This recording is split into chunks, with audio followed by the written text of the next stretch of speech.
everyone, welcome back to Seals Design, my woodworking world. Today I'm thrilled to take you on a tour of my wood shop where all the sawdust magic happens. If you are a wood lover, love to DIY, and just curious about woodworking, you are in the right place. So without further ado, let's dive into the heart of my creative space, my wood shop. My wood shop is my sanctuary. A place where I bring my ideas to life. To me, it's not just a workshop, it's my heaven. Let's explore the different sections and see what makes this space so special. This is a two-car garage dedicated to my workshop. Let's talk about wood storage. As you step into the workshop on the right side, you will notice where I keep all my lumber and plywood. My favorite way to organize my plywood is vertical because you can see the size is exactly what you need, like a bookshelf.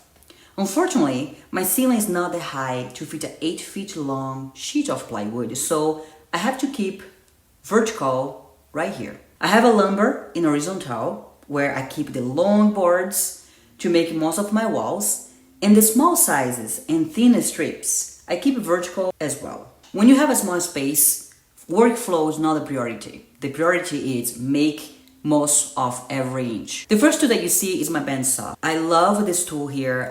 Eventually I want to upgrade for a bigger size later, but for now this one works perfectly for me. This is where I normally keep, but if I have to move, it's always easy to move too. I don't use this tool so much, so it's perfect where it is right now. On the left side here, you can see it's my planner. It's small enough, the cart that I can move to the side, move out of the way so my husband can put his cart in. Keep in mind, some tools like a planner needs an in-feed and out-feed space so the boards can go through. So this is where I decided to keep my planner, so I have a space in the front of the shop and the back of the shop with no problems. Over here, I have my trusty table saw, the workhorse of my shop, which I use most of the time for precise cuts. This is my dust collector. It's great for me for what I do. I normally use my dust collector for my big tools, which is my table saw, my jointer, and my planer, and the bandsaw. And the older one I use for like my small tools, I use my extractor, which I love. That cabinet holds everything router. This space here is going to be where my router table is going to be. I still need to build the cabinet for it. So the house came with this gigantic workbench that was impossible for me to take apart. So I kind of make it look like a little nice, and I use this as a workbench as well. It's a perfect height. In short, I can always come to this workbench that I just pretty much put two bookshelves together that I had, and I wasn't using this bookshelf, so I didn't want to throw away because I actually use nice wood, plywood to build.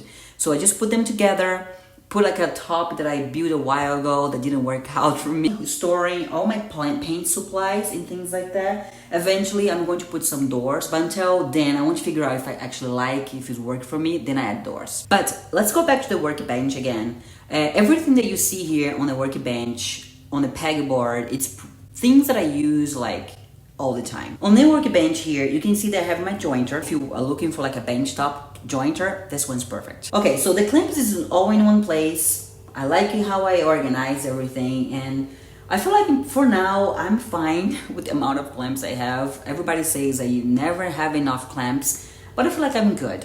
If I buy more clamps, I can just extend more to the left, and I can always, I have this entire wall that I pretty much can add clamps if I want to. I also keep my Festool container stacked here and works well for me. What I use the most is always on the top, and the things that I don't use, it's kind of on the bottom. Besides the storage on that side, and I have a few small bins on here on the top of my miter saw station, and I keep all my cutoff. Each bin has a different type of wood. If it doesn't fit here and doesn't fit there, unfortunately I have to go, because if I don't have this rule, I promise you my wood shop can get out of control. Okay, so now check the miter saw station.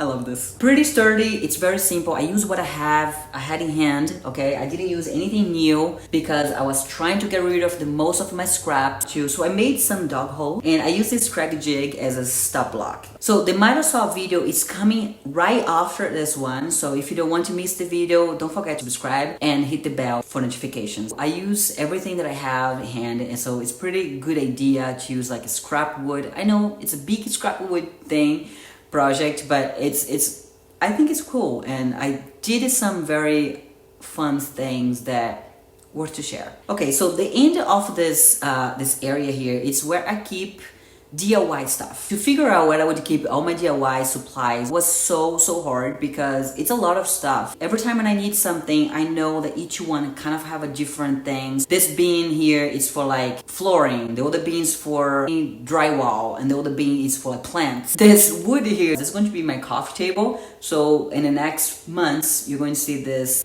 wood turn into like a beautiful, amazing coffee table. I cannot wait to share. I believe in a well-organized space. So everything you see here has a dedicated space for each thing.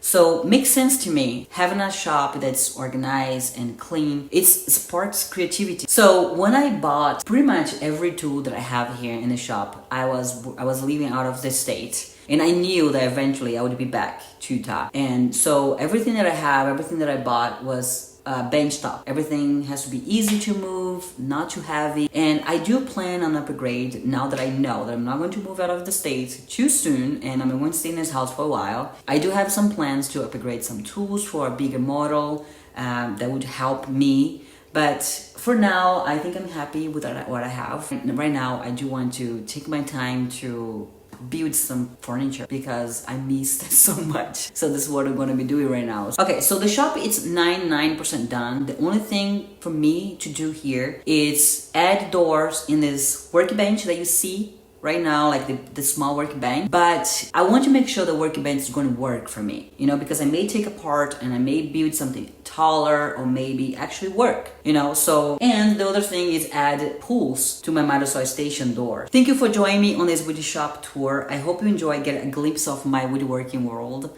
And if you have any questions or want to share your thoughts or comment below, or if you have any plans, like a project plans, I would love to know, and drop them in a comment below. Don't forget to like, subscribe, and stay tuned for more woodworking adventures. Until next time, happy DIYing.